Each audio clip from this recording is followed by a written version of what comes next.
Olá a todos, eu sou o Fábio Costa e esse é mais um TBT da televisão aqui no canal do Observatório da Televisão no YouTube. Desde já convido você, acaso não tenha feito isso ainda, inscrever-se aqui no nosso canal para ficar por dentro de tudo que nós preparamos aqui com muito carinho e muita dedicação no Observatório da Televisão para você.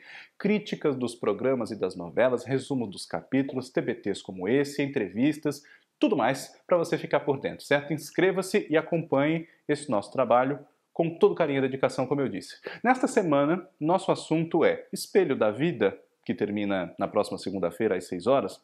É uma novela muito saudada, muito elogiada, como uma novela bem escrita, bem realizada, e de fato é mesmo, né? Nós aqui no Observatório da Televisão já tecemos diversas considerações positivas em torno dessa história, que é escrita pela Elizabeth Jean, uma escritora experiente, tarimbada, né? Que antes dessa novela fez um grande sucesso, Além do Tempo, em 2015, e tem uma vasta carreira na televisão. Mas outras novelas já passaram por uma situação semelhante, de serem muito elogiadas, muito saudadas como de boa qualidade, porém não exatamente essa boa qualidade, esse bom resultado artístico e técnico reverter-se em bons números de audiência, né? Nós temos alguns exemplos ao longo da história da teledramaturgia e hoje vamos resgatar alguns deles a partir desse exemplo de Espelho da Vida, que até certo ponto é uma novela injustiçada por esses números de audiência, na minha opinião, né? É claro que nós não devemos levar em consideração apenas o que sai como dado de Ibope, porque esses números são medidos de uma forma muito restrita em apenas algumas praças e não refletem 100%, né? Não refletem a totalidade dos possíveis telespectadores dos programas de televisão de modo geral, né? Não só das novelas. E também porque Espelho da Vida, embora os números apontem um fracasso, entre muitas aspas, ela não só é reconhecida pelos críticos, como é muito comentada pelos noveleiros na internet. É muito citada e com alusões à sua qualidade, ao talento dos seus atores, a uma história bastante intrincada e que vai ficando mais intrincada a cada capítulo, criando uma expectativa para o grande final, que vai ser daqui a alguns dias, né? Então, desde já, nós ressaltamos que, dadas as circunstâncias dessa medição de audiência um pouco torta, no sentido de não ser aplicada em todas as praças possíveis, e também de circunstâncias momentâneas, ali, de épocas, com as suas necessidades de audiência que variam de caso a caso, conforme o desejo da emissora, né? Essa é uma lista de compreensão paradoxal e relativa até certo ponto, né? Nos anos 70, quando a Rede Globo já estava numa posição de hegemonia de audiência, né, com muito sucesso nos seus horários de novelas de um modo geral, houve alguns pontos fora da curva, que não atiraram da liderança do horário de 8 da noite, mas perderam algum público, justamente porque a emissora, numa posição tão confortável de audiência, se permitiu ousar e propor no gênero teledramaturgia histórias que fossem além do convencional, vamos dizer assim, né? Duas delas foram escritas por Lauro César Muniz, nos anos de 1976 e 1977, respectivamente, O Casarão e Espelho Mágico. Especialmente em Espelho Mágico, houve uma sensível queda na audiência média do horário, que vinha de um grande sucesso de Jeanette Claire, entre muitos, né, chamado Duas Vidas. Espelho Mágico tratava dos bastidores do mundo dos artistas. Havia os atores, os jornalistas, os escritores, os atores tarimbados, os em início de carreira, aqueles que querem vencer na profissão, fazendo teatro, fazendo filmes, o dublador, enfim. O mundo das artes e dos espetáculos, né? E os personagens da história eram justamente essas figuras, atores, jornalistas, etc. Então, para o público, tornou-se, em parte, confuso, embora a história fosse muito clara, como Espelho da Vida é clara e é chamada por muita gente de confusa, né? E para parte do público se tornou uma coisa confusa porque, naquela época, se confundia muito a persona do ator com a persona do seu personagem. Então, por exemplo, Diogo, que era o personagem de Tarcísio Meira, e Leila, Glória Menezes, formavam um casal que tinha dificuldades na sua vida amorosa, particular, enfim, por conta da oposição ao romance da parte da filha dela, do seu primeiro casamento com o Jordão, Juca de Oliveira, que era a Beatriz, Lídia Bronde, né? E também por investidas, especialmente de uma atriz em ascensão, com potencial de crescer na carreira, Cíntia Levi, a personagem da Sônia Braga. O público confundia muito e achava que o Tarcísio e a Glória estavam em crise, ou que a novela queria fomentar uma crise entre o Tarcísio e a Glória, confundia Tarcísio e Diogo, Leila e Glória, e por aí vai, né? E a ilusão desmistificada pela novela de que os atores não são semideuses, não são figuras inatingíveis, mas sim figuras normais, né? Seres humanos mortais como todos nós, deu uma quebrada na magia da telenovela. E isso se refletiu nos números de audiência. Embora ela não tenha sido nenhum grande fracasso, eu a cito nesse nosso TBT da televisão de hoje justamente por isso, porque ela era muito saudada pela crítica, justamente pelas suas inovações de abordagem temática, de narrativa, etc. Mais um trabalho arrojado do Lauro, como um dramaturgo preocupado com a dramaturgia dizer coisas, como ele sempre foi e permanece sendo, né? Mas que o horário voltaria a ter os índices que Espelho Mágico, vamos dizer assim, perdeu com as novelas subsequentes, O Astro, Dancing Days e Pai Herói. Né? Um outro caso de crítica que saúda uma novela, mas que o público não responde a ela com esse mesmo, vamos dizer assim, entusiasmo, ocorreu em 2011, com a novela A Vida da Gente, de Lícia Manzo. Foi a estreia de Lícia Manzo como autora titular de novelas, depois que ela havia escrito um seriado chamado Tudo Novo de Novo e colaborado em algumas produções do gênero, né? Aquela história era bastante tocante, emocionante, né? Centrada em duas irmãs, a Ana e a Manuela, vividas pela Fernanda Vasconcelos e pela Marjorie este ano, respectivamente, né?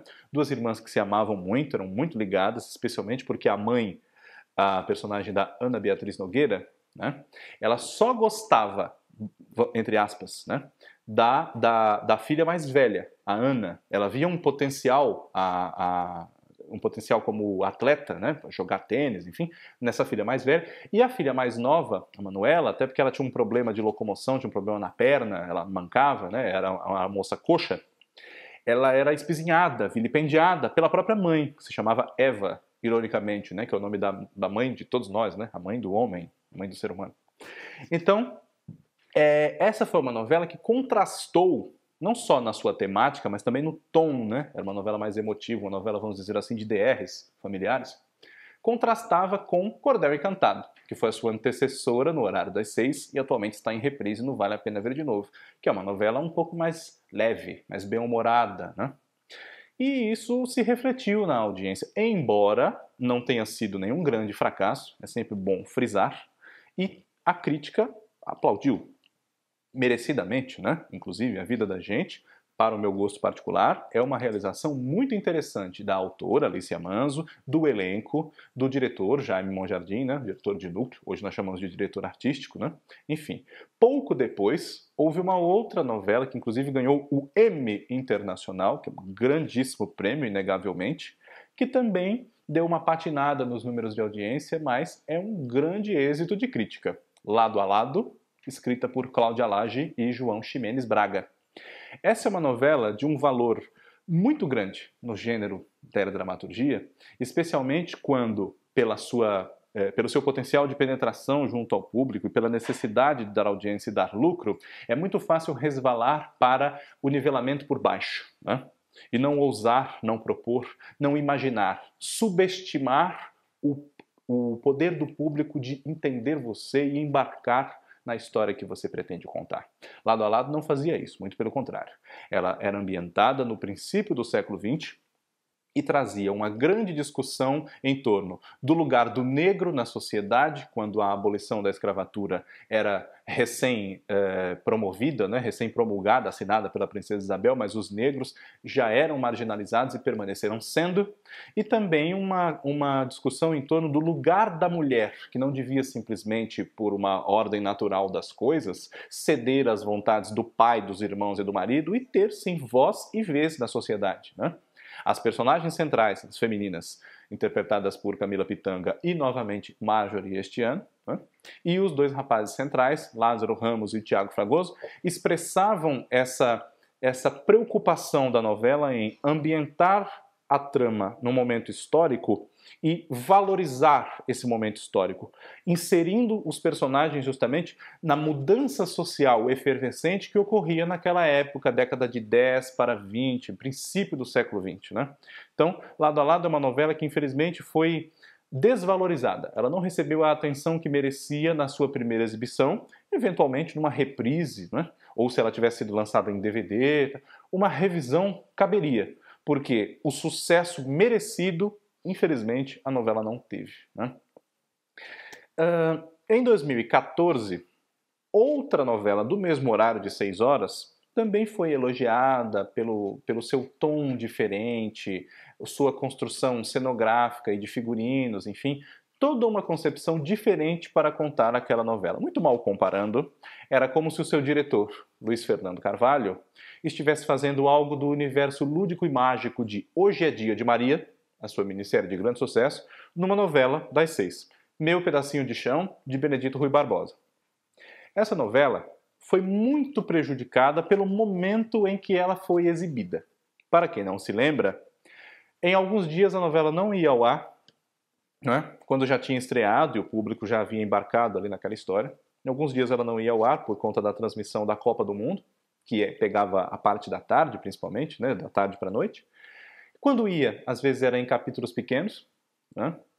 E essa concepção diferente, cabelos, roupas e modos de falar muito diferentes de um elenco reunido com grandes valores, né? Bruna Linsmeyer, Irandir Santos, Antônio Fagundes, Rodrigo Lombardi, Paula Barbosa, uma revelação muito interessante dessa novela, né? Esse universo, vamos dizer assim, diferentão, que foge ao padrão por causa da sua profusão de cores, etc., acabou não indo de encontro muito aos telespectadores do horário, que vinham também de uma novela totalmente diferente, mais pesada, mais escura, mais dramática, que havia sido Joia Rara, de Duca Rachid e Thelma Guedes, as autoras de Cordão Encantado. Joia Rara, que a título de curiosidade, também foi uma novela premiada com o Emmy, a exemplo de Lado a Lado, né?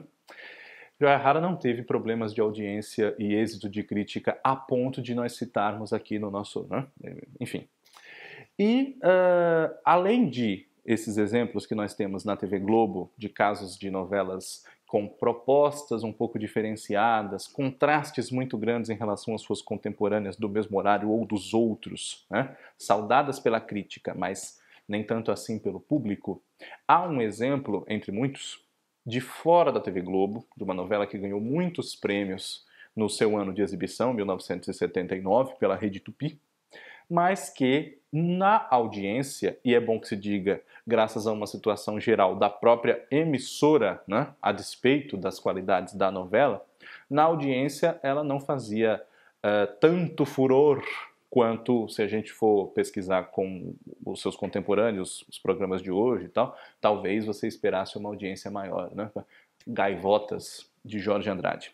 E uma outra novela dele também, já na Rede Bandeirantes, 3 anos depois, em 82, Ninho da Serpente. São novelas premiadas, elogiadas pela carpintaria dramatúrgica. Jorge Andrade é um dos autores de teatro, né? Um dos dramaturgos mais respeitados e reconhecidos do nosso teatro.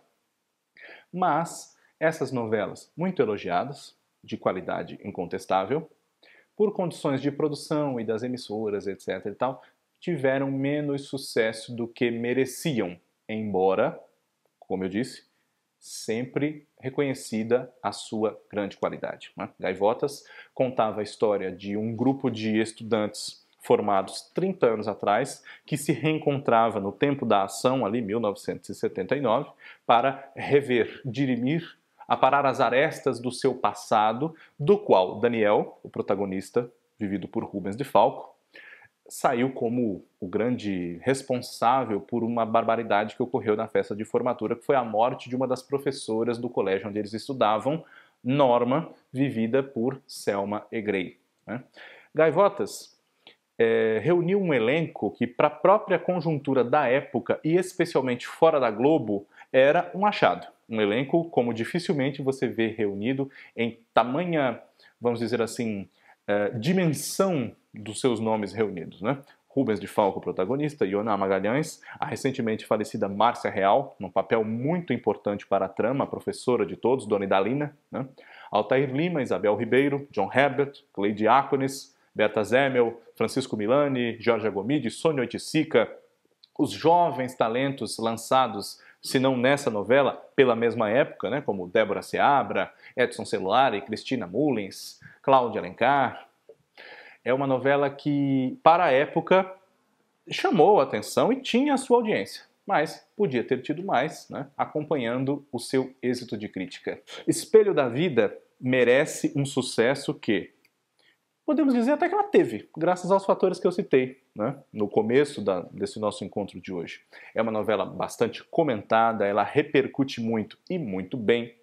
É uma novela elogiada, especialmente quando a sua história começou a ficar mais clara para quem assiste e, ironicamente, mais misturada, né, porque ela mescla duas épocas, porque os personagens de hoje vão descobrindo os elos que já houve entre eles numa vida passada há quase 100 anos, né? A partir da trajetória da protagonista, que é a Cris Valência, que se descobre no passado Júlia Castelo, a personagem da Vitória Estrada, né? Essa atriz que vem a saber que a personagem que ela vive num filme, que vai ser filmado na cidade onde a história se ambienta, Rosa Branca, é a sua vida passada, ou seja, Cris é Júlia, né?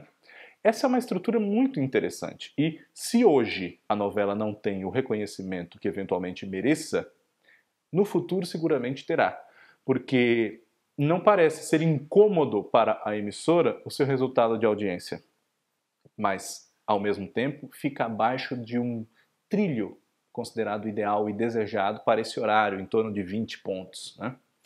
São ironias da crônica televisiva e, não nos esquecendo, há dois autores nos quais eu me detenho enquanto obra geral e não apenas num título ou outro, porque eles sempre costumaram dar muita audiência com os seus trabalhos e sempre, né, no mais das vezes, foram muito criticados negativamente, né?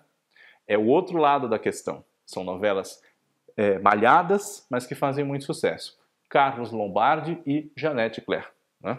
Nós não precisamos citar as novelas deles, né? Carlos Lombardi tem muitos êxitos às 7 horas da noite, Janete Claire é Nossa Senhora das 8, mas nem sempre a crítica foi muito amiga deles, né? Preferiu falar mal, embora eles fizessem muito sucesso. É o outro lado da questão que um dia desses, quem sabe, nós também não abordamos aqui no TBT da televisão. Inscreva-se novamente, deixo uma vez mais esse convite. Na próxima semana temos um novo encontro. Um abraço a todos.